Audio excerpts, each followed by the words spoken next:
আপনাদেরকে আমি একটা জায়গা দেখাই। বাংলাদেশে কিছু বিদেশি এমবেসি আছে। পাসপোর্ট জমা নেয় এক সময়, ডেলিভারি দেয় এক সময়, কিন্তু ডেলিভারির পাসপোর্ট হাতে না পাওয়া পর্যন্ত বোঝা যাবে না আমি ওকে না, ভিসা হইল কি হইল না। কিন্তু ডেলিভারি পাওয়ার পরে কিছু লোকের চেহারা দেখলেই বোঝা যায় যে পায়া বাইরেছে, আর কিছু লোকের চেহারা দেখলেই বোঝা যায় হয় নাই। আমি মাঝে মাঝে ভাবি দুনিয়া ঘুরি বিদায় তো বেশি দিন হবে না, 5-6 মাস আগে হবে আর কি। আমি ইংল্যান্ড এম্বাসিতে ছিলাম,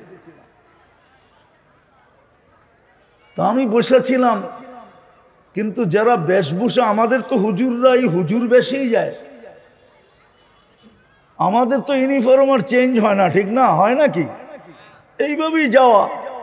আর আমার পানের অভ্যাসও খুব। আবার অফিসে বাংলাদেশি ছেলেরা যারা চাকরি করে, অনলাইনের জগৎ হওয়ার কারণে অনেকে চিনে। তা আমি বসেছিলাম এক কোনায়, কিন্তু বাকিদের সাজগোজ দেখা মনে হইতেছিল যে ওনা মনে হয় ইংল্যান্ডেই আছে, এখন লন্ডনেই আছে, নাইলে এই সাজগোজ কেন?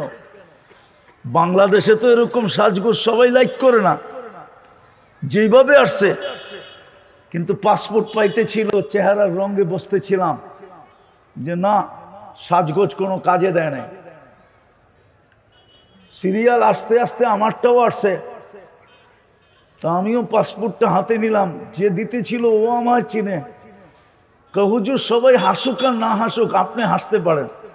ওই বলতেছিল সবাই হাসুক আর না হাসুক, কেননা ওরা তো জানে কোন পাসপোর্টটা লেগা আসছে, কোনটা লেগা আসে নাই। তো বলতেছিল ছেলেটা, হুজুর কেউ হাসুক আর না হাসুক, আপনি হাসতে পারেন। আমি বললাম কেন কেন? আপনারটা ওকে হয়ে চলে আসছে, লম্বা ওকে, মানে কয়েক বছরের মাল্টি লেগা চলে আসছে। আসলে সত্য এটাই, আমি বুঝানোর জন্য বলতেছি, নিজের জন্য না, যাতে জিনিসটা সহজে ব্রেন ক্যাচ করে। হাস্য উজ্জ্বল থাকবে ওই দিন। যাহিকাতুন শব্দ কোরআনে আসতো না। শুধু হাস্য উজ্জ্বল থাকবে না, চকচকে থাকবে না, মুস্তাবসিরা। ওই চেহারা দেখেই কেউ কেউ হাততালি দিতে থাকবে যে হয়তো তুমি পাস না হইলে তোমার চেহারা এরকম হবে কেন। চতুর্দিক থেকে মুস্তাবশিরা, ফেরেশতারা সুসংবাদ দিতে থাকবে, ওয়ারে ওয়ারে ওয়ারে। যখন কোরআন বা কোরআনী কথা শোনো, বিলকুল মনোযোগ দিয়ে শোনো। দ্বিতীয় আদেশ হলো আনসিতু, পরিবেশটাকে বিলকুল নীরব নিঝুম রাখো। আবারও বলতেছি, চাবিকাঠি যার হাতে ওনার হুকুম। চাবিকাঠি যদি ওনার হাতে না হইতো, তাইলে ফকির কোনোদিন ধনী হতো না, ধনী কোনোদিন ফকির হতো না। চাবিকাঠি কিন্তু ওনার হাতে। তো আশা করব এরকম মনোযোগ আর পরিবেশটাকে নীরব রেখা শুনব, তাইলেই কিন্তু আয়োজনটা কাজে দিবে, নইলে আয়োজনটা বিলকুল বিফলে যাবে। কেননা আয়োজনটা পুরস্কারহীন হবে। যদিও হাদিসে কোরআনে পুরস্কারের কথা আছে, কিন্তু আগে শর্ত পরে পুরস্কার। মনোযোগ আর হলো নির্জুমতা আগে, তারপরে আল্লাহ পুরস্কারের কথা বলছেন। লাআল্লাকুম তুরহামুন, তাইলেই কিন্তু পুরস্কার মিলবে, নাইলে পুরস্কার মিলবে না। আশাও বেকার, বসাও বেকার, আয়োজনও বেকার, সব বেকার হয়ে যাবে। কেননা আয়োজন করছি বলেই আল্লাহ পুরস্কার দিতে বাধ্য না। আল্লাহকে বাধ্য করা যায় না, আল্লাহ তো আল্লাহ। সমগ্র সৃষ্টিকে যিনি বাধ্য করছেন ওনাকে বাধ্য করবে কে? এই জন্য ভালো মতে মনে রাখতে হবে, ডাইনে বামের আওয়াজও বন্ধ রাখতে হবে, তাইলে বললাম না পুরস্কার মিলবে। আর যদি এরকম হইহুল্লা হইতে থাকে তাহলে আয়োজন হবে, কথাবার্তাও হবে, কিন্তু পুরস্কার মিলবে না। আল্লাহ আমাদেরকে বুঝার তৌফিক দান করেন। একটা দিন আমাদের সামনে অচিরেই আসতেছে, যদিও আজকে আমরা সমাজে বাস করি, সঙ্গবদ্ধভাবে বাস করি, সম্পর্কের সাথে বাস করি, এরকম শত দেখা যায় সামাজিকতার সাথে বাস করি। একটা দিন আসবে, আওয়াজ না, এইদিকে দেখেন, কোরআনে লাউড স্পিকারের কথা বলে নাই।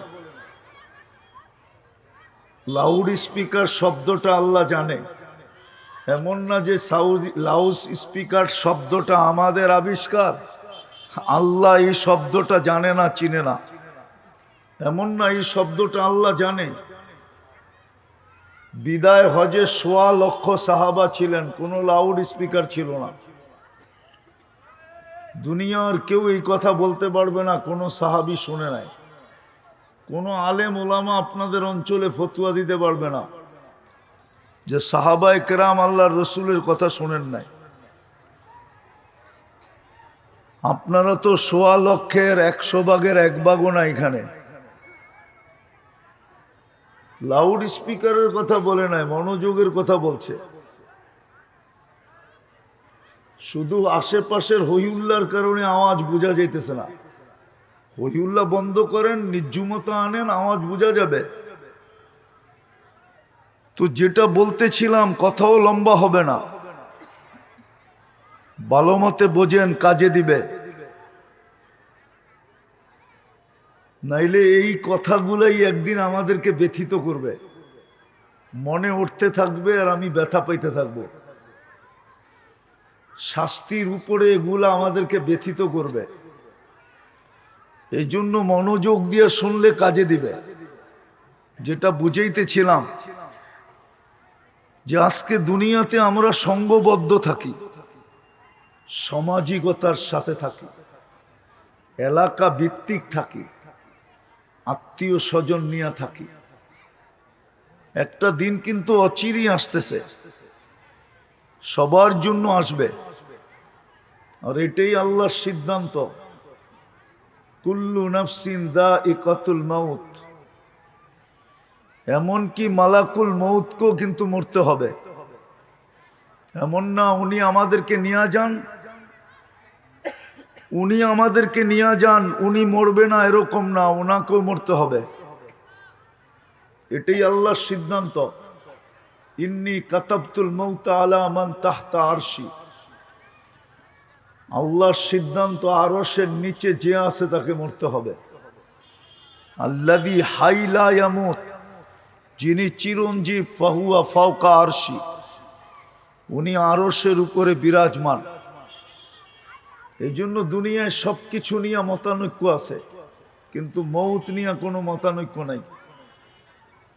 যে আল্লাহ স্বীকার করে না সেও মৌত স্বীকার করে, অথচ সে আল্লাহ স্বীকার করে না, কিন্তু সে মৌতকে স্বীকার করে। এটা নিয়ে কোনো মতানৈক্য নাই, কোনো মত বিরোধ নাই, কোনো মত পার্থক্য নাই। সারা দুনিয়া এক বিষয়ের উপরে একমত, সেটা হলো মৌত। অচিরেই আমাদের এই সম্পর্কগুলো ছিন্ন হয়ে যাবে, আমি নিতান্ত একা হয়ে যাব। এইখানে পাওয়া যাবে, একজনও পাওয়া যাবে কিনা জানি না, বেশিরভাগই ওই দলে পাওয়া যাবে যাদের মা বাবা নাই, ডেলি 2 রাকাত নামাজ মা বাবাকে স্মরণ করে পড়ে। এইখানে একজনও পাওয়া যাবে না যে 2 রাকাত নফল মা বাবার জন্য ডেলি পড়ে। মা বাবাকে স্মরণ করে নিতান্ত একা হয়ে গেছে। সন্তান পর্যন্ত ডেলি 2 রাকাত পড়া স্মরণ করে না। যদি 2 রাকাত ডেলি পড়তো তাইলে এটা বোঝা যেত সে ডেলি বাবা মাকে স্মরণ রাখছে। একজনও এখানে হবে না। নামাজ বাদ দিলাম, যেটা ভিক্ষুকও নেয় না আজকাল। ভিক্ষুক 5 টাকার কমে ভিক্ষা নেয় না। এখানে একজনও নাই যে 2 টাকা মা বাবার জন্য দান করে। অনলি 2 টাকা, একজনও নাই। বুঝা গেল অতি তাড়াতাড়ি আমরা একান্ত একা হয়ে যাব। আর কে কখন হব এটা জানি না। দুনিয়া নিজেকে শিক্ষিত বলতে বলতে অনেক বইলা ফেলতেছে। শিক্ষার তুফান চলতেছে এখন, ডিগ্রির তুফান। দুনিয়াটা এখন বিজ্ঞানের পদচারণ, বিজ্ঞান সম্মত। সবাই বিজ্ঞান নিয়ে চর্চা করে, কিন্তু আজ পর্যন্ত কোনো মেশিন আসে নাই কখন আমি একা একই হব এটা বলে দিবে। কোনো থিওরি আসে না এখনো। আর আমার বিশ্বাস কোনোদিন আসবে কিনা, মনে হয় এই মেশিনটা কোনোদিন মানুষের হাতে আসবে না, যে সে চেক করে বলে দিবে তুমি অমুক দিন একা হবে বা অমুক দিন তোমার মৌত হবে, অমুক দিন তোমার সব সম্পর্কগুলা ছিন্ন হবে। এই জন্যই যেই বাড়িতে মৃত্যু হয় না, ওই মৃত্যু ব্যক্তির কাছে যখন ফেরেশতা আসে তো একটা চিৎকার দেয়। 4টা চিৎকারের ভিতরে একটা চিৎকার এটাও থাকে, জাহাবাতিল আমওয়াল, তোমার সমস্ত অর্জন হাতছাড়া। কোনো অর্জন আর তোমার সঙ্গে নাই, কোনো সম্পর্কও নাই, কোনো অর্জনও নাই। ওই মুহূর্তের পরে সার্টিফিকেট আর কোনো কাজে দিবে না, পদের স্টার আর কোনো কাজে দিবে না, পদের চেয়ার আর কোনো কাজে দিবে না। ফেরেশতা রুটা বাহির করার সময় চিৎকার দিয়া বলে, জাহাবাতিল আমওয়াল, তোমার সমস্ত অর্জন ছিন্ন, সম্পর্ক ছিন্ন, অর্জনও ছিন্ন। তো যেটা আমি বুঝাইতে চাইতেছি যে অচিরি যদিও আজকে আমাদের বসবাস সঙ্গবদ্ধভাবে, সামাজিকভাবে, আপন জনের মাঝে, সকলকে নিয়া, কিন্তু অচিরি একটা দিন আসবে যেদিন আমি একা একই হয়ে যাব। অচিরি আসবে। আর কারটা কখন আসবে এটাও আমরা জানি না। যুবকেরটা আগে আসবে না বৃদ্ধেরটা আগে আসবে, ছোটরটা আগে আসবে না বড়রটা আগে আসবে, গরিবেরটা আগে আসবে না ধনীরটা আগে আসবে, শাসকেরটা আগে আসবে না শাসিতরটার আগে আসবে। কারটা প্রথম আসবে এটা কেউ জানে না। এই টেকনোলজি আল্লাহ মানুষকে দেন নাই, অনেক টেকনোলজি মানুষকে দিছেন,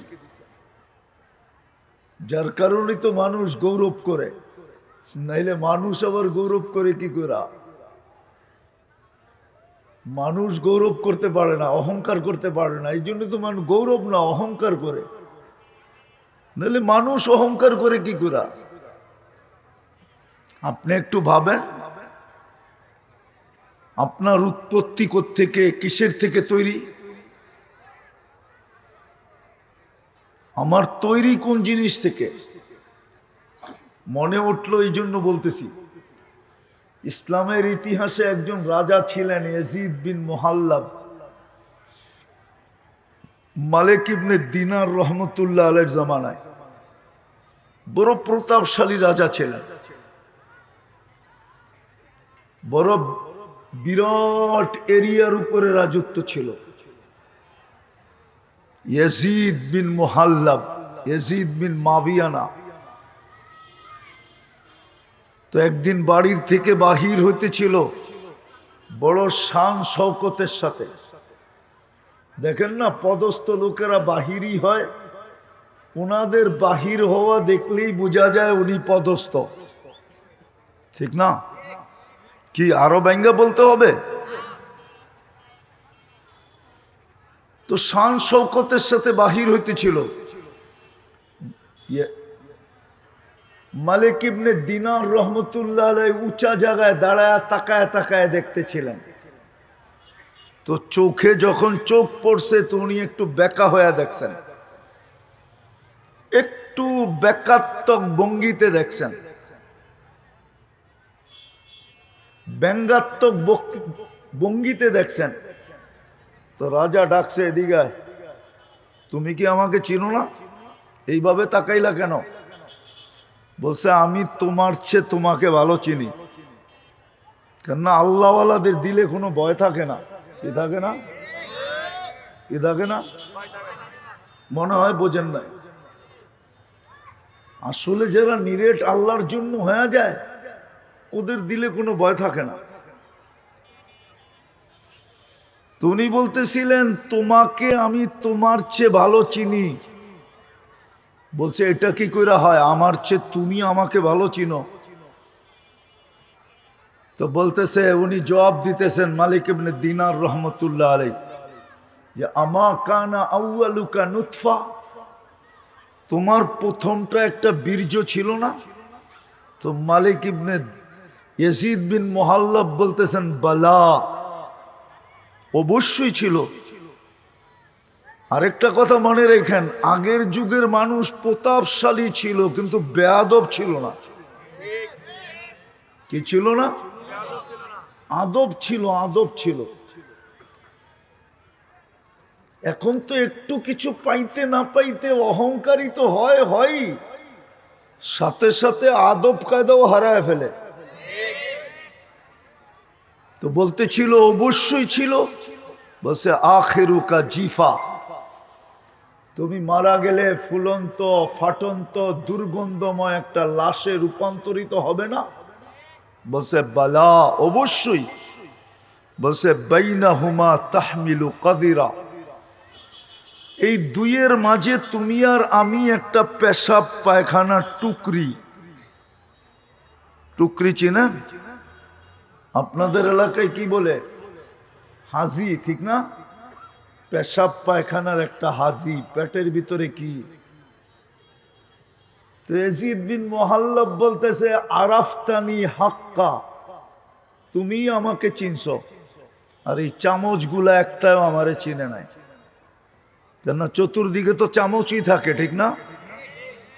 মনে হয় চামচ বোঝেন নাই। কয়েকগুলা একটাও আমাকে চিনে নাই, তুমি আমাকে চিনছো। তো মানুষের অহংকার করার কিচ্ছু নাই যদি বোঝে, আর যদি না বোঝে তাহলে তো অহংকার করবেই। তা আমি যেটা বুঝাইতেছিলাম, শর্ট সময় অচিরেই কিন্তু আমরা একা একই হয়ে যাব। আজকে যদিও আমাদের বাস সমাজের ভিতরে, আজকে যদিও আমরা সঙ্গবদ্ধ, আজকে যদিও আমরা এলাকা ভিত্তিক, আজকে যদিও আমরা আত্মীয় স্বজনের মাঝে, আজকে যদিও আমরা আপনজনে বেষ্টিত, একটা দিন অচিরেই আসতেছে। আবারও বলতেছি, কারটা কখন আসবে কেউ জানি না। যুবকও জানে না, বৃদ্ধও জানে না, নারীও জানে না, পুরুষও জানে না, শিক্ষিত জানে না, অশিক্ষিত জানে না। বিজ্ঞানের কাছে ওই টেকনোলজি নাই। এখন পর্যন্ত বিজ্ঞান ওটার উৎস পায় নাই, আর কোনোদিন পাবে না। যেমন অন্ধত্ব দূর করার কোনো উৎস এখনো বিজ্ঞান পায় নাই। কেননা চোখ যে দেখে, চোখ যে দেখে, আমাদের চোখ যে দেখে কোনো উপাদান নাই। এই চোখে দেখার কোনো উপাদান নেই, শুধু আল্লাহর কুদরত দিয়া দেখে, কোনো উপাদান নাই। উপাদান থাকলে আর্টিফিশিয়াল চক্ষু তৈরি হতো, মানুষ এটা দিয়ে এখন দেখতে শুরু করত। কোনো উপাদান আল্লাহ রাখেন নাই, যার কারণে বিজ্ঞানের কাছে অন্ধত্ব দূর করার কোনো রাস্তা এখনো নাই। অদূর ভবিষ্যতে হবে কিনা আমি জানি না, কিন্তু বিশ্বাস হবে না, কেননা এখানে কোনো উপাদানই নেই। শ্রবণ শক্তির কোনো উপাদান নেই, কানে কোনো উপাদান নাই শোনার জন্য। এটা হলো আল্লাহর কুদরতি প্রযুক্তি, এখানে ফিট। কোনো উপাদান রাখেন নাই যে এটা দিয়ে ক্যাচ করে বানাবে। ঠিক আমাদের কণ্ঠনালীতে বলার কোনো উপাদান নেই, তাইলে বোবাত্ব দূর হয়ে যেত, বধিরত্ব দূর হয়ে যেত, অন্ধত্ব দূর হয়ে যেত।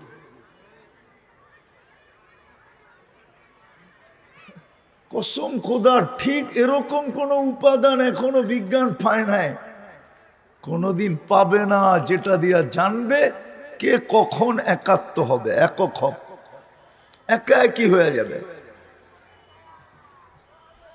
একটু চিন্তা করা উচিত। কিন্তু কোরআন এটাই আমাদেরকে বুঝাইছেন যে যত সম্পর্ক, যত কিছুর পরিচয় আজকে বলতেছ, একদিন তুমি এগুলার থেকে একা একই হয়ে যাবে, কোনোটা তোমার কাজে আসবে না। কসম, কোনোটা তোমার কাজে আসবে না। আর আমি একটু আগে প্রমাণ দিলাম, এখানে অনেক সন্তান বসে আছে যাদের মা বাবা নাই, কিন্তু আমরা ডেলি 2 রাকাত নামাজ ওনাদের জন্য নফল পড়ি না। 2টা টাকা দিলি ওনাদের জন্য দান করি না। বাকি হাত উঠায় দোয়া করে কয়জন এটাও জানি না। ওই যে একা একই রেখা আসছি, একা হয়ে গেছে। এই অবস্থাটা আপনার আমারও আসবে। এটা যেরকম আল্লাহ বুঝাইছেন কোরআনে, আরেকটা সাইডও আল্লাহ বুঝাইছেন। কিছু সম্পর্ক চিরদিন আমাদের সাথে থাকবে, ওগুলা কোনোদিন ছিন্ন হবে না, কিন্তু এগুলা সব ছিন্ন হয়ে যাবে। এই জন্যই তো বললাম না, রু যখন বাহির করবে তো চিৎকার দিয়া বাহির করবে, যাহাবাতিল আমওয়াল। তোমার সমস্ত সম্পর্ক এই মুহূর্তে ছিন্ন, সমস্ত অর্জন ছিন্ন, সবগুলার থেকে তোমার বিচ্ছেদ। টান দিয়া বাহির করবে আর এই চিৎকারটা দিবে। 4টা চিৎকারের ভিতরে একটা চিৎকার এটাও থাকবে। প্রথম চিৎকারটা থাকবে ইনকাতাতিল আজাল অনকাতাতিল আমাল। প্রথম আইসেই চিৎকারটা দিবে, আমরা চলে আসছি। কেন জানো? তোমার বয়স শেষ, তোমার আশার সমাপ্তি ঘটাইতে চলে আসছি। এখনই তোমার বয়স শেষ হবে, তোমার আশার পরিসমাপ্তি ঘটে যাবে, আর কোনো আশা থাকবে না। দ্বিতীয় চিৎকারটা দিবে জালাল ইশতিগাল। তোমার ব্যস্ততার পরিসমাপ্তি এখনই ঘটে যাবে। যেমন আমাদের সমাজের মানুষগুলাকে জিজ্ঞেস করেন, সবাই বলবে ব্যস্ত। কি ব্যস্ততার জন্য কিচ্ছু পারে না,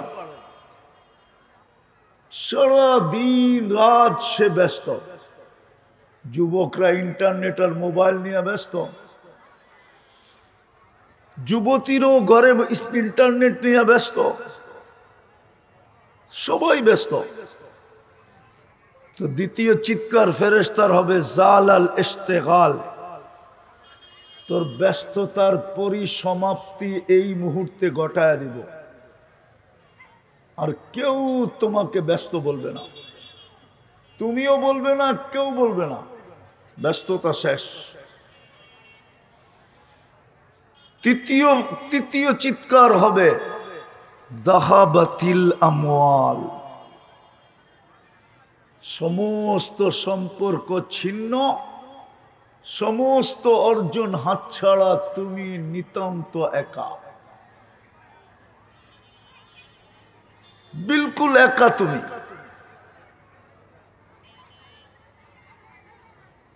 এই জন্যই আল্লাহর সিস্টেম আমাদের জন্য দুনিয়াতে একটা সিস্টেম রাখছেন যেটার বাহিরে আমাদের যাওয়া যাবে না। আমি এই সিস্টেমকে অস্বীকার করতেছি না, এই সিস্টেমের বাহিরে যাওয়া যাবে না। এটা জমিনের সিস্টেম, আরেকটা জমিনের পেটের সিস্টেম আছে, পেটের। যে এইখানের সিস্টেম তো তুমি বোঝো, এটাকে তুমি মানো। এই জন্য প্রবাদ বাক্য বানাইছে বাংলাদেশের মানুষ, প্রবাদ বাক্য বানায় নিছে, নমাজ ছাড়া যায়, সমাজ ছাড়া যায় না। না আপনাদের এখানে নাই? কি বলে? নমাজ ছাড়া যায় কিন্তু সমাজ। আমি এটা মানি, দুনিয়ার সিস্টেম এটা, কিন্তু কথাটা ঠিক না। সমাজ ছাড়া যায়, নমাজ ছাড়া যায় না, কথাটা ঠিক না। আওয়াজ না, আওয়াজ না। ভলান্টিয়ারদেরকে বলতেছি আওয়াজ যেন না হয়, বিলকুল মনোযোগ। কেননা শয়তান আপনাকে আল্লাহর হুকুম পুরা করতে দিবে না। শয়তান জানে আজকে কথা যদি দিলে গাইথা গেল, আর পুরস্কার যদি আল্লাহ এদেরকে দিয়া দিল, তাইলে আমার পরিশ্রম বিলকুল জলে, সব বিফলে যাবে। ও জানে আপনার চেয়ে আমার চেয়ে ভালো জানে। এই জন্য হট্টগোল করাবে, মনোযোগ বারবার সরাবে, কিন্তু মনোযোগ সরানো যাবে না। আর শয়তান কিন্তু বহুত রূপে আসবে। সর্বপ্রথম ভলান্টিয়ারদের রূপে আসবে। ওর রূপ ধরতে কোনো সময় লাগে না।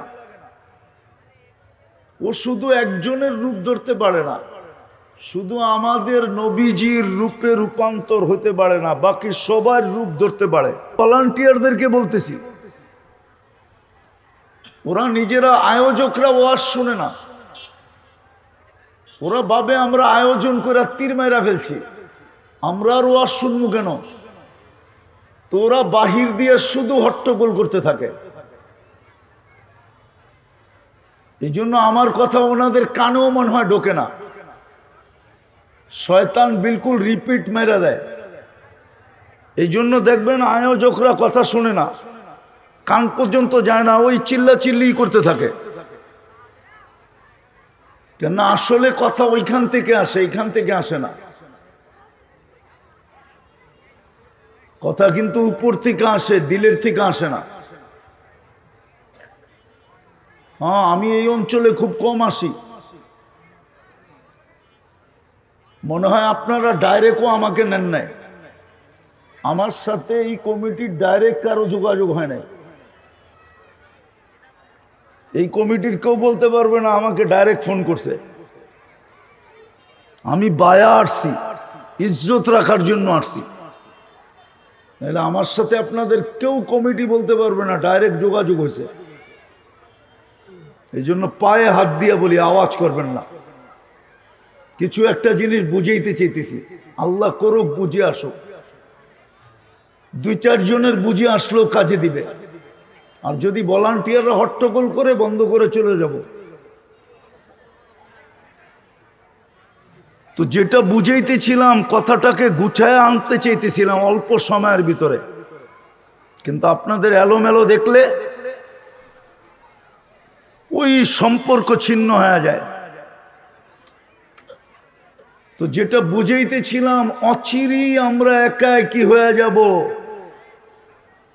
সব সম্পর্ক, সমস্ত অর্জন হাতছাড়া হয়ে যাবে। এটা দুনিয়ার সিস্টেম ছিল। অর্জনটাও দুনিয়ার সিস্টেম ছিল, সম্পর্কটাও দুনিয়ার সিস্টেম ছিল, এটাকে অস্বীকার করতেছি না, কিন্তু ওইখানেরও একটা সিস্টেম আছে। ওইখানে যাওয়ার পরে কোন সম্পর্কগুলা কাজে লাগবে, কোন অর্জনগুলো আমার কাজে লাগবে, এটাও আমাদের শিখা উচিত ছিল। নাইলে কিন্তু এক আল্লাহওয়ালার কথা সত্য হবে, আর এটা বাস্তব, অবাস্তব না। আপনি বলবেন বিজ্ঞানের যুগ, আমি মানি না, আপনি না মানেন, তাতে কি আসে যায়? আপনাকে তো আল্লাহ যদি বাধ্য করতেন, তাহলে 24 ঘন্টা আমরা কাঠটা খাই, হ্যাঁ, কাঠটা বুক করি, হ্যাঁ। আপনি বলেন কতটুকু খান, কতটুকু আল্লাহ আল্লাহ করেন? চলেন আপনার মিটার দিয়ে মাপেন, আল্লাহর মিটার বাদ দেন। নিজস্ব বিবেকের মিটার দিয়ে মাপি না যে আমি কতটুকু আল্লাহর ভোগ করি সারা দিন। যুবক বলুক আল্লাহর কতটুকু ভোগ করে। সবচেয়ে বড় ভক্ত হলো আল্লাহর যৌবন, আল্লাহর দেওয়া যৌবন, যার মূল্য সমগ্র সৃষ্টি দিয়ে দেওয়া সম্ভব না, সমগ্র জগতের সম্পদ দিয়ে দেওয়া সম্ভব না। ও কতটুকু আল্লাহ আল্লাহ করে জিজ্ঞেস করেন? সারা দিনে একবার আল্লাহ আল্লাহ করে কিনা, মনের থেকে আল্লাহ বলে কিনা? মনে হয় না এখানে কোনো যুবক হবে যে সারা দিনে মনের থেকে একবার আল্লাহ বইলা ডাক দেয়। অথচ ওদেরকে জিজ্ঞাসা করেন মেসেজের ভিতরে জান কতবার লেখে ডেলি। মনে হয় জান আপনারা বুঝবেন না, ওরা বুঝছে কোডওয়ার্ড। ওরা কতবার জান লেখে জিজ্ঞেস করেন? হয়তো আমার গাড়ি গুড়ি আটকায় দিতে পারে, টাঙ্গাইল সম্বন্ধে তো আমার অভিজ্ঞতা নাই। ওদেরকে জিজ্ঞেস করেন ডেলি জান কতবার লেখে। হুজুরও বোঝে না জান কি, ওদেরকে জিজ্ঞেস করেন।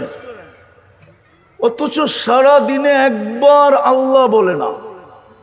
রব্বে কাবার কসম, এই পানির দামে যদি অক্সিজেনের দাম নিতেন 30 টাকা লিটার, ডেলি 16,500 টাকা বিল দিতে হইতো। 30 টাকা লিটার যদি ডেলি অক্সিজেনের বিল নিতেন, 1 লিটার 30 টাকা। যান হাসপাতালগুলোতে যায় দেখেন আইসিইউর বিল ডেলি কত। জান না, আইসিইউর মেন তো মেডিসিন না, মেন তো হলো অক্সিজেন লেভেলকে ঠিক রাখা, ভেন্টিলেটর। মেডিসিন তো ফ্যাক্টেড না, বড় জিনিস মেডিসিন না আইসিইউর। আইসিইউর মেইন হলো তার অক্সিজেন লেভেলকে ঠিক রাখা, ভিতরের অক্সিজেনকে ঠিক রাখা। এটা হলো মেন কার্যকারিতা তার দরকার। যদি 30 টাকা লিটার হতো, ডেলি 16,500 টাকা বিল দিতে হতো। আমি শুধু শুধু বলি নাই, আমরা ডেলি 550 লিটার অক্সিজেন নেই। বাংলাদেশে যে বারবার ভূমিকম্প আসতেছে, এক সপ্তাহের ভিতরে 4 বার, গত শুক্রবার থেকে বৃহস্পতিবার পর্যন্ত 4 বার ভূমিকম্প হয়েছে। শুধু শুধু আসে নাই। বাংলাদেশের প্রথম সারির শিল্পপতি আমাদেরকে বুঝাইয়া গেছিলেন, চলে গেছে, আল্লাহ লোকটাকে মাফ করে দেন, চলে গেছে দুনিয়ার থেকে, কিন্তু আমাদেরকে বুঝ দিয়া গেছিলেন। উনি পুরা ডাক্তারের টিমকে 2020-এ বলছিলেন করোনার সময়, আমি সুস্থতা চাই না, তোমরা আমাকে শুধু স্বাভাবিক শ্বাস নিতে দাও, আমি এন্টার যমুনা কোম্পানি তোমাদের নামে লেখা দিব, পেপারে আছে। বলেন সারাদিন আল্লাহর বুক করি কতটুকু, আল্লাহ আল্লাহ করি কতটুকু? এই মজমায় তো পীরের মুরিদও দেখা যেতেছে। কয়জন হবে ডেলি 100 বার মনের থেকে আল্লাহ বলে? নিজের বিবেক দিয়ে নিজের হিসাব করেন, তাইলেই কিন্তু আমার কথা সহজে বুঝে আসবে। আমি দুনিয়াকে ডিনাই করতেছি না, অস্বীকার করতেছি না, কিন্তু এটাও উচিত ছিল আমাদের শিখা, জানা উচিত ছিল যে এইখানে তো আমি সঙ্গবদ্ধ, ওইখানে আমি সঙ্গবদ্ধ থাকবো কি করে? কোরআনে তো সঙ্গবদ্ধ থাকার কথা লেখা আছে, নাহনু আউলিয়াউকুম ফিল হায়াতিদ দুনিয়া ওয়া ফিল আখিরাহ। এইখানে মানুষের সঙ্গবদ্ধ ছিল, কোরআন তো বলে তুমি নিচে ফেরেশতাদের সাথে সঙ্গবদ্ধভাবে থাকবে। নাইলে কোরআনে কেন বলতো নাহনু আউলিয়াউকুম ফিল হায়াতিদ দুনিয়া ওয়া ফিল আখিরাহ? দুনিয়ার মানুষ তোমাকে দুনিয়ায় সঙ্গ দিত, কিন্তু আমরা তোমাকে ওইখানে সঙ্গ দিব, কবরে সঙ্গ দিব। কবরে ওলামা বলুক সঙ্গ দিবে কি দিবে না, জিজ্ঞাসা করেন ওলামাদেরকে পাশে থাকলে। ফেরেশতা আপনাকে কবরে সঙ্গ দিবে কি দিবে না, আপনাকে একা থাকতে দিবে না। বলবে তুমি একা কি কিভাবে বাস করবে? যদিও দুনিয়ার চোখে তুমি একা, নিচক একা তুমি, কিন্তু না, আমরা তোমাকে একা থাকতে দিব না। এই জন্যই তো বলে কোরআন, ইন্নাল্লাযীনা ক্বালু রাব্বুনাল্লাহ সুম্মা ইসতাকামু তাতানাজ্জালু আলাইহিমুল মালায়েকা আল্লা তাখাফু ওয়া লা তাহজানু ওয়া আবশিরু বিল জান্নাতিল্লাতী কুনতুম তুআদুন নাহনু আউলিয়াউকুম ফিল হায়াতিদ দুনিয়া ওয়া ফিল আখিরাহ। দুনিয়াওয়ালারা তোমাকে একা রাইখা আসবে, এটা সত্য, কিন্তু আমরা তোমাকে একা থাকতে দিব না, আমরা তোমাকে সঙ্গ দিব। বলেন ওই সঙ্গ পাওয়া আমি কতটুকু শিখলাম, কতটুকু জানলাম, কতটুকু করলাম? যে এইখানে সঙ্গ ছেদ হবে, ওইখানে আমার সঙ্গ মিলা যাবে, কবরে সঙ্গ মিলবে। ঠিক এরকম ওলামাদেরকে জিজ্ঞেস করেন, এক এক আমল এক এক রূপ নিয়ে চতুর্দিকে আপনাকে বেষ্টিত রাখবে, চতুর্দিকে আপনাকে বেষ্টিত রাখবে। একা ভাবতেও দিবে না, একাত্ম বোধ হইতেও দিবে না, একাত্ম ভাবতেও দিবে না। কসম, যেই নামাজ সবচেয়ে বেশি গুরুত্ব দেওয়া দরকার ছিল, আমরা তো ভাবতেছিলাম গত শুক্রবারে, এই শুক্রবার না, গত এর আগের শুক্রবার যেদিন 5.7 ভূমিকম্প আসছে, আমরা ভাবতেছিলাম আজকের থেকে মসজিদে উপচে পড়া ভিড় হবে, কিন্তু দেখছি না, মসজিদে কোনো ভিড় নাই, আগের মতোই। কি আপনাদের এখানে মুসল্লি বাড়ছে? টানা যে শুক্র শনি রবি 3 দিন হলো মুসল্লি বাড়ছে। আমরা তো ভাবতেছিলাম উপচে পড়া ভিড় হবে, মনে হয় ইমাম সাহেবের জায়গা দখল হয়ে যায় কিনা, এত ভিড় হবে যে ইমাম সাহেবের দাঁড়ানোর জায়গা পাবে না। কিন্তু কই, মসজিদে তো ভিড় হলো না, কেউ তো মসজিদমুখী হলো না। তদ্রুপ ফজরের নামাজ ছিল, হায় হায়, সঙ্গের নামাজ। কোরআন বলে ইন্না কুরআন আল ফজরি কানা মাশহুদা।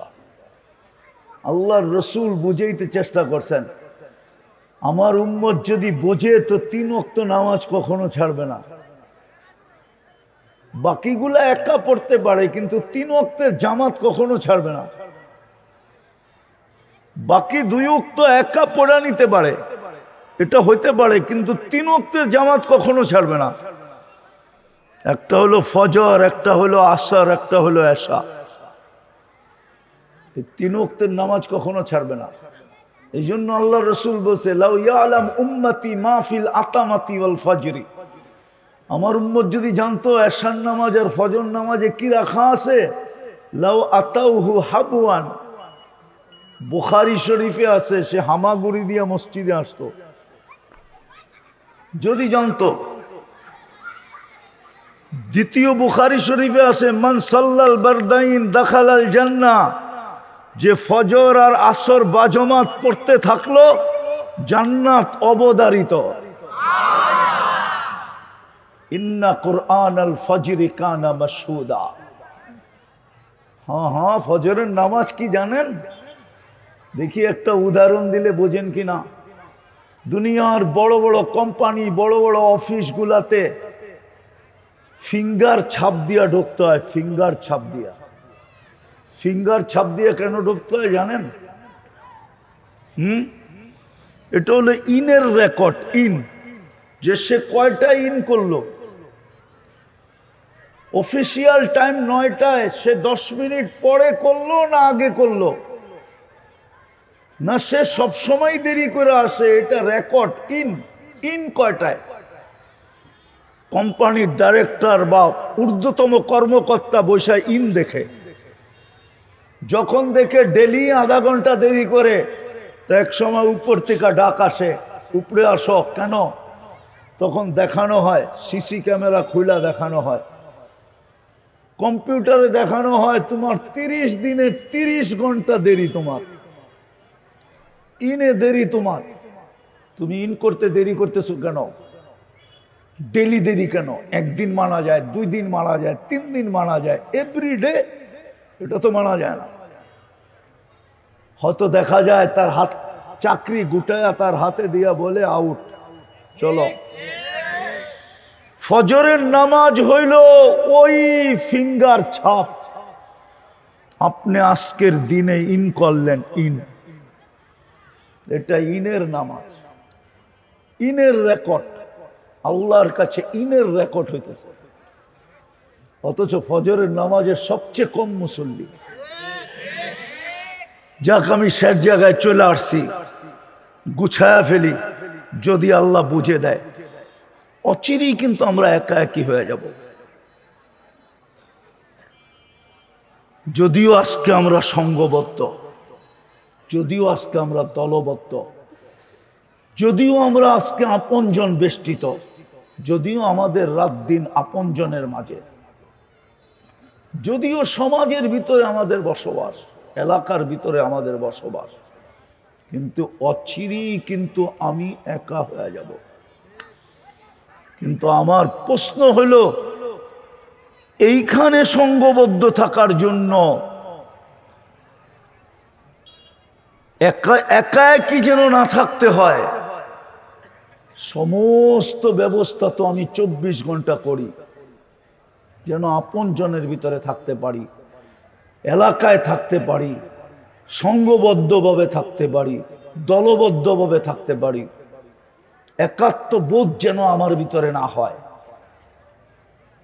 এটা তো আমি 24 ঘন্টা ভাবি। পায়ে হাত দিয়া বলি, বলেন আজ পর্যন্ত আমরা কে ভাবলাম যে কবরেও যেন আমাকে একা না থাকতে হয়, ওইখানেও যেন আমি সংঘবদ্ধভাবে থাকতে পারি? আমরা কয়জন আজ পর্যন্ত ভাবছি ওইখানেও যেন আমি বেষ্টিত থাকতে পারি, ওইখানেও যেন আমার সঙ্গী থাকে, ওইখানেও যেন আমার একাত্মবোধ না হয়? আজকে যেরকম আমি হাসতে খেলতে থাকতেছি, ওইখানেও যেন আমি হাস্য উজ্জ্বল থাকতে পারি। কোরআন তো বলছে। আপনি বলবেন ওইখানে কি কেউ হাসবে? তাহলে কোরআন কেন বললো উজুহু ইয়াউমাইযিন মুসফিরা যাহিকাতুম মুস্তাবশিরা? উজুহু ইয়াউমাইযিন মুসফিরা কেন কোরআন বললো? যাহিকাতুন কেন বললো? শুধু এই দুইটাই তো না, এই দুটা দেখেই হায় হায় মাঝে মাঝে বোঝা যায়, চেহারা দেখলেই বোঝা যায়। আপনাদেরকে আমি একটা জায়গা দেখাই। বাংলাদেশে কিছু বিদেশি এমবেসি আছে, পাসপোর্ট জমা নেয় এক সময়, ডেলিভারি দেয় এক সময়। কিন্তু ডেলিভারির পাসপোর্ট হাতে না পাওয়া পর্যন্ত বোঝা যাবে না আমি ওকে না ওকে না, ভিসা হইল কি হইল না। কিন্তু ডেলিভারি পাওয়ার পরে কিছু লোকের চেহারা দেখলেই বোঝা যায় যে পায়া বাইরেছে, আর কিছু লোকের চেহারা দেখলেই বোঝা যায় হয় নাই, হয় নাই। আমি মাঝে মাঝে ভাবি দুনিয়া ঘুরি বিদায় তো বেশি দিন হবে না, 5-6 মাস আগে হবে আর কি। আমি ইংল্যান্ড এম্বাসিতে ছিলাম, তা আমি বসেছিলাম, কিন্তু যারা বেশভূষা, আমাদের তো হুজুররা এই হুজুর বেশেই যায়, আমাদের তো ইউনিফর্ম আর চেঞ্জ হয় না, ঠিক না? হয় নাকি? এইভাবেই যাওয়া। আর আমার পানের অভ্যাসও খুব। আবার অফিসে বাংলাদেশি ছেলেরা যারা চাকরি করে, অনলাইনের জগৎ হওয়ার কারণে অনেকে চিনে। তা আমি বসেছিলাম এক কোনায়, কিন্তু বাকিদের সাজগোজ দেখা মনে হইতেছিল যে ওনা মনে হয় ইংল্যান্ডেই আছে, এখন লন্ডনেই আছে, নাইলে এই সাজগোজ কেন? বাংলাদেশে তো এরকম সাজগোজ সবাই লাইক করে না, যেইভাবে আসছে। কিন্তু পাসপোর্ট পাইতে ছিল, চেহারার রঙে বসতেছিলাম যে না, সাজগোজ কোনো কাজে দেয় নাই। সিরিয়াল আস্তে আস্তে আমারটাও আসছে, তা আমিও পাসপোর্টটা হাতে নিলাম। যে দিতেছিল ও আমার চিনে। হুজুর সবাই হাসুক আর না হাসুক, আপনি হাসতে পারেন। ওই বলতেছিল সবাই হাসুক আর না হাসুক, কেননা ওরা তো জানে কোন পাসপোর্টটা লেগা আসছে, কোনটা লেগা আসে নাই। তো বলতেছিল ছেলেটা, হুজুর কেউ হাসুক আর না হাসুক, আপনি হাসতে পারেন। আমি বললাম কেন কেন? আপনারটা ওকে হয়ে চলে আসছে, লম্বা ওকে, মানে কয়েক বছরের মাল্টি লেগা চলে আসছে। আসলে সত্য এটাই, আমি বুঝানোর জন্য বলতেছি, নিজের জন্য না, যাতে জিনিসটা সহজে ব্রেন ক্যাচ করে। হাস্য উজ্জ্বল থাকবে ওই দিন। যাহিকাতুন শব্দ কোরআনে আসতো না। শুধু হাস্য উজ্জ্বল থাকবে না, চকচকে থাকবে না, মুস্তাবসিরা।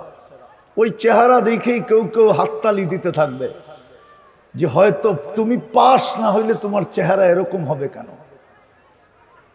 চতুর্দিক থেকে মুস্তাবশিরা, ফেরেশতারা সুসংবাদ দিতে থাকবে।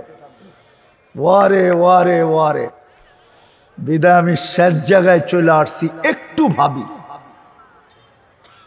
ওই ব্যবস্থাপনাগুলো আল্লাহ আমাদের জন্য করে দিছিলেন, বড় সহজলভ্য করছিলেন, কোনো কঠিন না, সহজ করছিলেন, সহজ। নাইলে আপনাদের এই এলাকার ধনী লোকগুলা এই এলাকায় থাকে না, এটা আমার 100-তে 100 বিশ্বাস।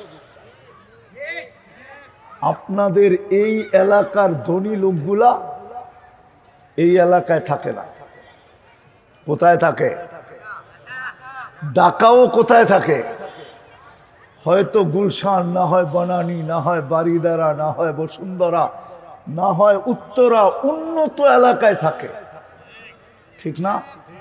সত্য তো? সত্য? হ্যাঁ, তাহলে আল্লাহর চেয়ে ধনী কি আছে বলেন? আল্লাহর চেয়ে ধনী কেউ? আল্লাহর চেয়ে ব্যক্তিত্বমান কেউ? হ্যাঁ, তো আল্লাহ এই ভাঙ্গা টিনের ঘরটা আপনার এখানে দিলেন কেন? এটা তো আল্লাহর ঘর, যেটাতে নামাজ পড়ে আসলাম। আমাকে যুক্তি দিয়া বুঝান, কোরআন হাদিস হুজুরদের কাছে রাখেন। যখন এই এলাকার ধনী এই এলাকায় পছন্দ করে না বসবাস, সে মাঝে মাঝে এই এলাকায় আসে, তাও একটা ভাব নিয়ে আসে যে মাঝে মাঝে না আসলে কোনোদিন যদি নেতৃত্বের প্রয়োজন হয় তখন আর আমাকে কেউ চিনবে না, এই জন্য মাঝে মাঝে চেহারা দেখাইতে আসে, শোডাউন করতে আসে মাঝে মাঝে। কিন্তু আল্লাহর চেয়ে বড় কে? সে তার ঘরটা এখানে দিল কেন? আল্লাহ তো বলতে পারতো বাংলাদেশে একটা ঘর হবে, যার দরকার আইসো। আমাদের সমাজেও তো আছে, কোন ব্যক্তিত্বমান ব্যক্তি কাউকে দেখা বলে প্রয়োজন হলে আসিস, আল্লাহ তো বলে দিতে পারতো যে বাংলাদেশে একটা ঘর হবে, আমার ঘর বইলা কথা, তাও এরকম এরিয়া হইতে হবে, কন্ডিশন দিয়া দিতেন, এরকম এরিয়া হইতে হবে, এইভাবে বানাইতে হবে। আল্লাহ কি পারতেন না প্ল্যান দিতে? হ্যাঁ, পারতেন না? দরকার হইলে আসিস, আর যদি তুই মনে করিস আমার দরকার নাই, তাহলে 60-70 বছর কাটায় চলে আস, তারপরে বুঝাবো দরকার আছে কি নাই।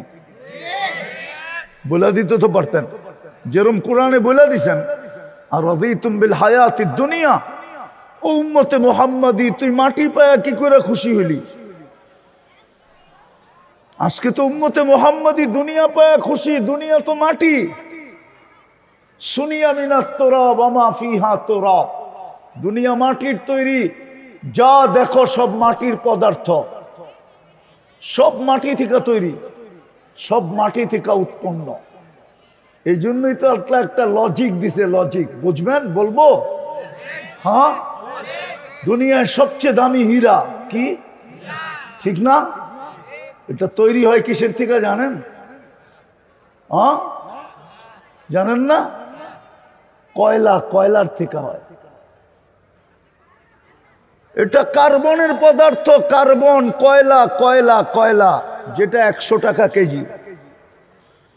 আর দুনিয়া 1 কেজি ওজনের কোনো হীরা নাই। আল্লাহ লজিক দিছে যে সব আমি মাটির থেকে তৈরি করছি, যেরকম কয়লার থেকে হীরা তৈরি করছি, তোদের কাছে সবচেয়ে দামি, সবচেয়ে চকচকে। আবার আরেকটা লজিক দিছে আল্লাহ, যে এটা সবচেয়ে দামি, এই জন্য এটারে কাভারিং করছি কয়লা দিয়া। এটার কাভার কি? কি কয়লা কিরকম? ব্ল্যাক, ঠিক না? আল্লাহ বলে নারী এটা হীরার চেয়েও কোটি গুণ বেশি দামি, এই জন্য আমি এটাকে কাভারিং করছি কালা বোরকা দিয়া। কিন্তু আমার সুশীল মানতে চায় না, আমার শিক্ষিত সমাজ মানতে চায় না, বলে কেন বোরকা পরবে? ও লজিকই বুঝে নাই। এই জন্য আমি কয়লা দিয়ে বুঝাইতে চেয়েছি, হীরা সবচেয়ে চকচকে, সবচেয়ে দামি। আল্লাহ বলে কাভারিং করছি কালো কয়লা দিয়া। নারী সৃষ্টির ভিতরে সবচেয়ে দামি, মা নাইলে স্ত্রী, নাইলে মেয়ে, ঠিক না? বড় হীরার চেয়েও কোটি গুণ বেশি দামি। মার পেটেই তো মোহাম্মদুর রাসূলুল্লাহ, ঠিক না? 1.25 লক্ষ নবীরা তো মার পেটেই, ঠিক না? ওলি, গাউস, কুতুব সব কার পেটে? হ্যাঁ, হায় হায়, মা হীরার চেয়েও কোটি গুণ দামি। এই জন্য আল্লাহ বলে ওরে কাভারিং করছি কালো বোরকা দিয়া। ও কালো বোরকার ভিতরে যতদিন থাকবে ওর দাম থাকবে, বোরকার বাহিরে চলে যাবে দাম থাকবে না, কোনো দাম থাকবে না। আজকে যেরকম দাম নাই, কসম খোদার। জানি না আপনারা জানবেন কিনা, আমাদের সংস্কৃতি, একদিন এই মাটির সংস্কৃতি ছিল, প্রবাদ বাক্য ছিল, জাতের মেয়ে কালো ভালো, নদীর জল ঘোলো ভালো। একসময় আমাদের দেশের নিয়ম ছিল, জাতের মেয়ে আনতে হইলে 1 পাল্লায় কাঁচা টাকা, 1 পাল্লায় মেয়ে দিয়া এটাকে মহারানা দিত। সম পরিমাণ টাকা দিয়া ওজন করে আনতে হইতো কোনো বংশীয় মেয়েকে আনতে হইলে। এটা আমাদের দেশের চল ছিল, বেশিরভাগ জমিদারদের ভিতরে ছিল, যে সম পরিমাণ টাকা দে, আমার মেয়েকে 1 পাল্লায় বসাবো, টাকা আরেক পাল্লায় দিবি, যখন সময় হবে সমান হবে তো তোর হাতে উঠাইয়া দিব। আজকে দাম নাই। যাক, আমি যেটা বুঝাইতে চেয়েছিলাম সে জায়গায় চলে আসছি। আল্লাহ করুক আমাদের বুঝে আসুক, অতি তাড়াতাড়ি আমরা একা হয়ে যাব। কিন্তু চিন্তার বিষয়, ওইখানে আমি সঙ্গবদ্ধ থাকবো কি করে? ওইখানে আমি বেষ্টিত থাকবো কি করে? আমি একা একই না সঙ্গবদ্ধ ভাবে থাকবো কি করে? ওইখানে হাসতে খেলতে থাকবো কি করে? ওইখানে আমি নিশ্চিন্তে ঘুমাইতে থাকবো কি করে? ওটার জন্যই শিক্ষা দিছিলেন, পদ্ধতি দিছিলেন। ওটাকে ইসলাম বলে, ওটাকে দিন বলে, ওটাকেই কোরআন বলে, মা আতাকুমুর রাসূল ফাখুদু। ওই জন্যই মসজিদটা আপনার ঘরের কাছে এনে দিছিলেন, নাইলে যুক্তিতে আসে না। আল্লাহর ঘর সব গ্রামে হবে, আল্লাহর ঘর সব মহল্লায় হবে, আল্লাহর ঘর চড়ে হবে, আল্লাহর ঘর পাহাড়ের চূড়ায় হবে, আল্লাহর ঘর সর্ব জায়গায় হবে। কসম খোদার, এটা যুক্তিতে কখনো আসে না। তর্ক বাদ দেন, যুক্তিতে আসে না। আল্লাহ আইনা দিছিলেন আমাদের দিকে তাকায়া, প্রত্যেকের মহল্লায় ঘর বানায়া দিছিলেন, অনুমতি দিয়া দিছেন। বলবেন অনুমতি পত্র কোথায়? তো আমি দিতেছি। নবীজিকে বইলা দিছেন জুইলাত লিয়াল আরদু মসজিদান ওয়া তুহুরা। বন্ধু, আপনার জন্য পুরা জমিনকে মসজিদ বানায় দিলাম, খালি আপনার উম্মতকে চিহ্ন লাগায় নিতে বললেন যে এটা মসজিদ, শুধু চিহ্ন লাগায় নিতে বললেন। সমস্ত জমিন মসজিদ বানায় দিলাম। জুইলাত, আল্লাহর রসুল বলতেছে, আল্লাহ না বললে বলতেন না। জুইলাত লিয়াল আরদু মসজিদা। যদি হাদিস ভুল বইলা থাকি তাহলে বলেন। এই জন্য চিন্তা করি, বিবেকের পর্দা খুলবে, চিন্তাই বিকাশ ঘটে। হতে পারে চিন্তা আপনার চোখের কোনায় মাছির মাথা পরিমাণ পানিও যদি উদিত করতে পারে, লব্বে কাবার কসম, আজকে এতটুক পানি দ্বারা দোজখের আগুন নিবানো সম্ভব। যদি তা না হয় তাহলে 7 সমুদ্র কেন, ওটাকে যদি কোটি গুণ না কয়েক লক্ষ কোটি গুণ করা হয়, তাহলে জাহান্নামের একটা কয়লা নিবানের জন্য যথেষ্ট হবে না। একটা কয়লা নিবানো যাবে না। আমি বলি নাই, ঈসা আলাইহিস সালাম বলতেছে জাহান্নামের একটা কয়লা কত বড়, কাআদবাখিদ দুনিয়া কুল্লিহা, পুরা দুনিয়া সমান জাহান্নামের একটা কয়লা। পুরা হাদিস বললাম না। এই জন্য পায়ে হাত দিয়া বলি, একটু চিন্তা করেন, একটু শিখেন। আজকে তো সঙ্গবদ্ধ থাকি, সবার মাঝে থাকি, সবাইকে নিয়ে থাকি, চিন্তা আসতে চায় না, কিন্তু অচিরেই আমি একা হয়ে যাব। যুবক কখন হবা তুমি জানো না, নারী কখন হবে জানে না, পুরুষ কখন হবে জানে না। কিন্তু পদ্ধতি কোনো লম্বাও না কঠিনও না, সহজ পদ্ধতি। এই উম্মতের জন্য, উম্মতে মুহাম্মাদীর জন্য সহজ।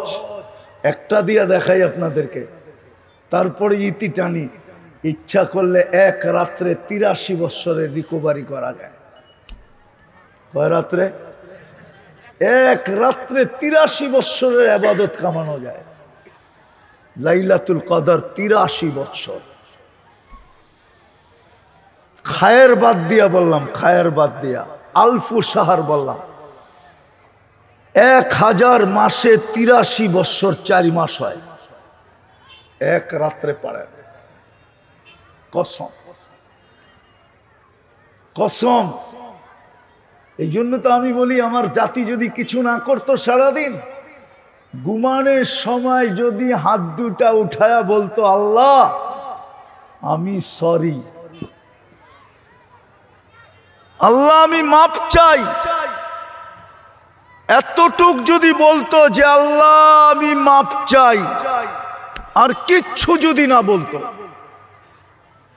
সারা দিন কি করলো এটা বিষয় ছিল না। শুধু বিষয় ছিল ঘুমানোর সময় যদি বলতো, ঘুমানোর সময় যদি বলতো, নারী পুরুষ যুবক বৃদ্ধ সব সারাদিন কি করলো এটা কোনো সে ছিল না। যদি ঘুমানোর সময় শুধু আল্লাহকে বলতো আল্লাহ মাপ চাই, মাপ চায় ঘুমাইলাম, তাইলেও মনে হয় এই উম্মতের জন্য যথেষ্ট ছিল। কেননা এই উম্মতকে মাফ করার জন্য আল্লাহ 24 ঘন্টা অপেক্ষায় থাকে। যুবক, তোমাদের পায়ে হাত দিয়া বলি, যেমন তোমরা 14 তারিখের অপেক্ষায় সারা বৎসর থাকো, 14 তারিখ চিনো না? চিনে না মনে হয়, এখানে ছেলেপেলেরা চিনে না। সারা বৎসর 14 তারিখের অপেক্ষায় থাকে যে গত বৎসর লেখা দেয় না, হয়তো এই বৎসর লেখা দিব, বা মুহূর্তের অপেক্ষায় থাকো তোমরা। রব্বে কাবার কসম, আল্লাহ 24 ঘন্টা আমাদের অপেক্ষায় থাকে, নাইলে এই হাদিস কোনোদিন কিতাবে আসতো না। ইয়াবসুতু ইয়াদাহু নাহারান হাত্তা ইয়াতুবা মাসিআল লাইল ওয়া ইয়াবসুতু ইয়াদাহু লাইলান হাত্তা ইয়াতুবা মাসিআন নাহার। সারা দিন হাত প্রসারিত করে রাখেন যেন রাত্রের নাফরমান দিনে তওবা করে, সারা রাত্র প্রসারিত করে রাখেন যেন দিনের নাফরমান রাত্রে অন্ধকারে কাউকে না দেখায়া তওবা করে। আর সবচেয়ে মজার ব্যাপার তো এটা, এই উম্মতের জন্য রাতের এক পর্ব অতিবাহিত হয়ে গেলে নিজেই নাইমা চলে আসেন ডাকার জন্য, ডাইকা ডাইকা মাফ করার জন্য। বিদায় একটা কাজ করেন, পারবেন? আরে পারবেন? আজকের থেকে ঘুমাইতে যখন যাবেন, বসা হোক শুয়া হোক, উজু সাথে হোক উজু ছাড়া হোক, হাত দুটা উঠায় মাপ চায় ঘুমাইতে পারবেন? পারবেন? ছুটবে না? পারবেন? অভ্যাস করতে পারবেন না ভুলে যাবেন? কে কে পারবেন যে কোনোদিন বলবো না, অভ্যাস করলাম? পাক্কা? নামাজ আরেকটা হলো, আজকের থেকে নামাজ ছাড়বো না। আল্লাহ আমাদেরকে আমল করার তৌফিক দান করেন।